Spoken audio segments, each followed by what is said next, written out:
Hey storyteller, as I record this, we're beginning a brand new year, a time when many of us think about getting in shape, physically or otherwise. Sometimes our stories and the scenes within them need help in this area as well. How can you get your story or its scenes in shape? To hook readers and keep them turning pages, every scene should include or hint at 5 specific elements. What are they? Keep watching to find out. Welcome to this week's writer coaching session, which is part 5 in our series on how to create powerful scenes. I'm Bridget from B² Writer Coaching, an author, editor, and your story coach, here to help you make your story powerful, polished, and publishable. First, I have a gift for you just for visiting my channel.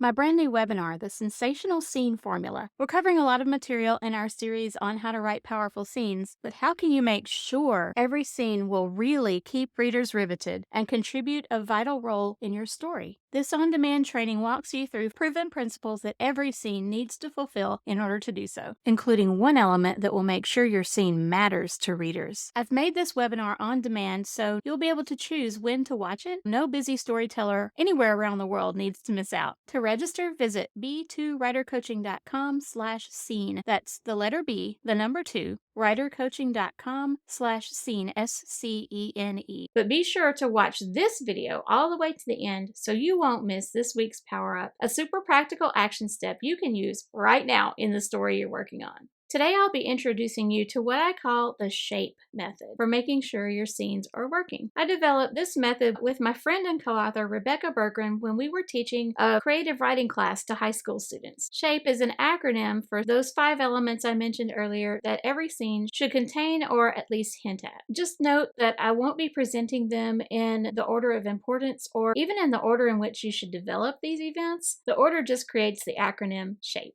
The first element every scene should contain or hint at is the story problem. What is the story problem? Well, think about the main theme and central conflict of your story. The theme is related to the protagonist's true need, not what he or she wants or thinks he wants at the beginning, but the true need, which is often internal. The central conflict jeopardizes his or her initial want. The clash between these two forms the story problem, or question that drives the story. Here are some examples. Will Frodo be able to destroy the ring from the Lord of the Rings trilogy? Will Ella ever be able to choose for herself from Ella Enchanted? Can Lysanne, ill and banished from her village, use her gift of light to save others from the forces of darkness? That one is from my novel, Keeper of Shadows. Individual conflicts or dilemmas may not seem directly related to the overall story problem. However, that central conflict lies at the heart of all the story's tension. Story tension, or dramatic tension, is a state of uncertainty in the mind of the reader that causes some level of anxiety dependent on the consequences events may have on the characters. Each scene should hint at, have an impact on, or be driven by the story problem. The H in our acronym stands for high stakes. The events of every scene must place something at risk for the viewpoint character, with these stakes increasing throughout the story. If the viewpoint character is not the protagonist, the scene should have a direct or indirect effect on the stakes for the protagonist as well as for the viewpoint character. Stakes can either be public or private. Public or external stakes involve the values or safety of a group, country, or race. Group values can include things like freedom, national independence, civil rights, equality, justice, etc. Private or personal stakes are the things in individual values: love, family, honor, individual purpose, privacy, etc. Here are a few questions that may help you determine the stakes for a particular scene. What matters to the viewpoint character or protagonist most in life? What would he or she avoid at all costs and why? What is his or her goal for the scene or story and why? What will your character lose if he or she doesn't reach the goal or get what he or she wants?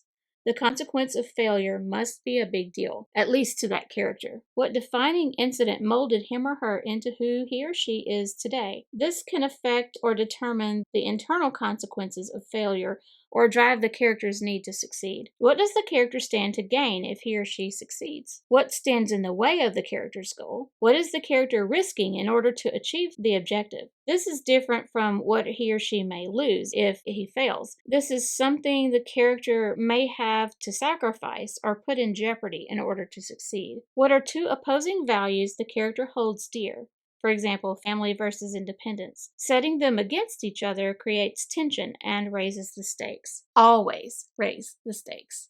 To determine whether the stakes in a scene are high enough, ask yourself these questions. What will happen if your protagonist fails? What is your protagonist or viewpoint character risking? What might he or she lose? How much does achieving this goal matter to him or her? Are there external consequences to your protagonist's actions? What are they? How will these affect other characters and the story world at large? Is your story showing the biggest, most life-changing thing that happens to your protagonist? How can this scene help? If the protagonist or viewpoint character succeeds in achieving the scene goal the first time, is there an adverse consequence lurking in the background? This would be a type of setback. The character would achieve the scene goal, but then something else happens that is either a direct or indirect result of that success. Are you finding this video helpful so far? If so, consider clicking the like button so YouTube will show this to other writers like you. The A in our acronym stands for action. One way to grab a reader's attention is to start a scene in the middle of the action, just before the height of the moment. Scenes can begin in lots of other ways, but something important must happen in each. Otherwise, let's face it,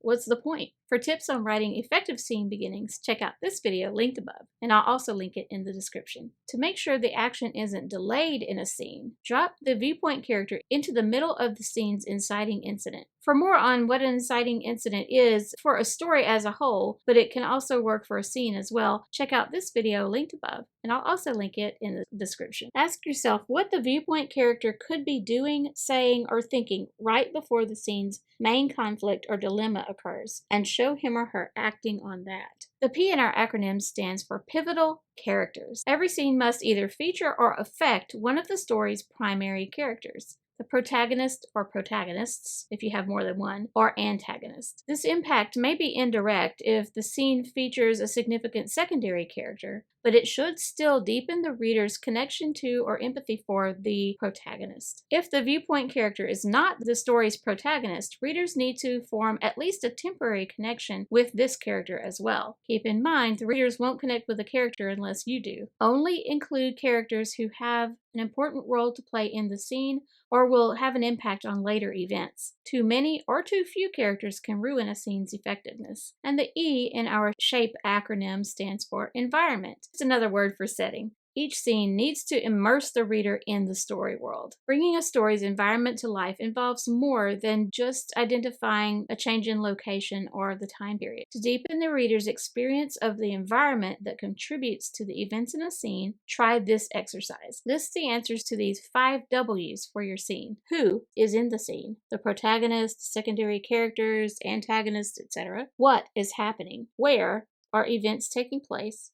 Focus on details that stand out to the viewpoint character and why they are significant. When does this scene occur? What time of day or year? When is this happening in relation to the previous scene or scenes? And why is the viewpoint character in this location and situation? Use the scene's environment to convey emotion. Characters often experience multiple emotions in a scene, but which is the main one you wish to show in this scene? How can your story world express that emotion? You can use imagery, atmosphere, objects for symbolism. For each of your answers to the 5 W's questions, ask what emotions the protagonist, secondary characters, or antagonist would experience in relation to this. Include the 5 senses. What might the viewpoint character see, hear, feel, smell, or taste in your scene in relation to each of the 5 W's you answered earlier? This could include the temperature or a chill from fear, the texture of clothing, furniture, or the ground, the taste of food, or bile rising into one's throat as the result of a strong emotion.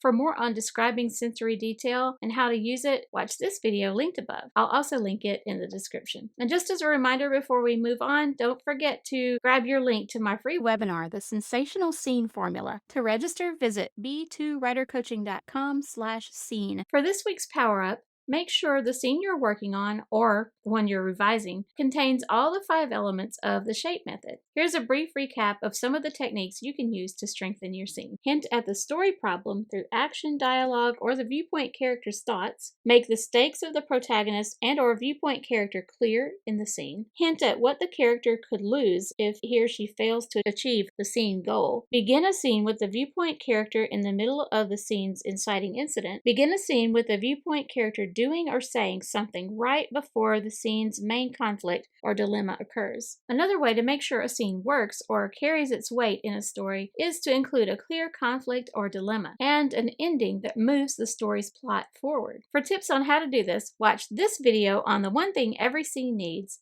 And for more videos in this series on how to write powerful scenes, check out this playlist. And let's power up your storytelling.